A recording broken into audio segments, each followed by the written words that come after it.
Therefore, when Paul is condemning same-sex relations in Romans 1, and it's true, he uses broad, sweeping language, he is talking about it in a very different context than about gay Christians pursuing committed intimate relationships. He's talking about people who become so inflamed with their lusts and passions and go off. They were having sex with people of the same sex, opposite sex. Now they're even having sex with people of the same sex. It's a sign of their excess, their wantonness. It's not a question of whether Paul was negative or neutral towards same-sex relations. He was clearly very negative.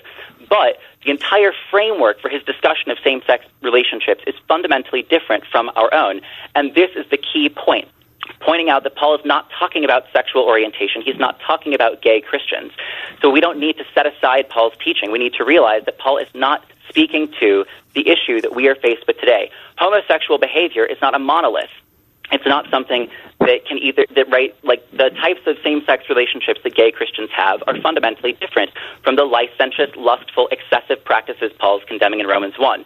So this point about celibacy and how this is a modern discussion is very important in drawing a fine line between what Paul was talking about and what we are faced with today. They're not the same. So please cite me a first-century text that refers to long-term committed same-sex relationships. N.T. Wright does not cite first-century texts. He cites a 4th century BC text that is problematic in a number of other ways. Dr. Brown, can you cite me a 1st century text? The issue is some people will argue that we have some new knowledge that was not accessible to them. And you actually made reference to that, Gene, at one point, because you said they were not aware of committed homosexual unions in the ancient world. Now, that is a question that simply can be tested historically. Okay? You can either find out, yes, they did, or yes, they did exist, or yes, they did not. And the reality is they did exist. In fact, we actually have debates in the ancient world between proponents of man-male love and proponents of male-female love, where the former actually argue on the basis of the fact that their unions are more committed, are more loving, are more caring than those in the male-female bonds.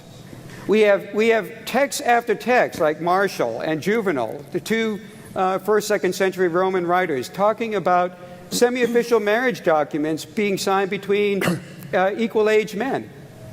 That's obviously a committed relationship. We have the rabbis actually forbidding marriage between a man and between a woman and a woman. So clearly, if they're forbidding it, they're aware of it. We have Clement of Alexandria as a church father saying, aghast at the fact that women are marrying women in Alexandria, which again betokens commitment. But he says even that is contrary to nature, because the nature argument isn't given over to simply whether there's commitment or not. It's given over to the question about whether this is a true sexual counterpart to the person with whom you're uniting. So here's a thing we can test. We even have somebody like Lewis Crompton, who's a historian, self-identifies as gay.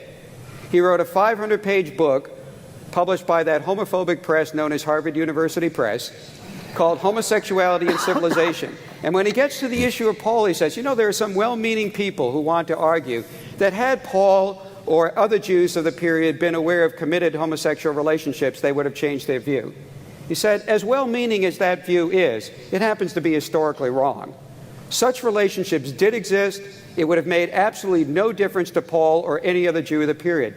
We have Bernadette Bruton, who's a self-identified lesbian, chair of the Department of Judaism at Brandeis, wrote a 500-page book on lesbianism in Antiquity, published by University of Chicago Press. She says the notion that only exploitative relationships are being eliminated in Paul's indictment is historically false. Because when you look at lesbianism, which is also indicted by Paul in Romans 1:26, it doesn't conduct itself in the typically exploitative fashion, namely with adolescents or with slaves or with call girls.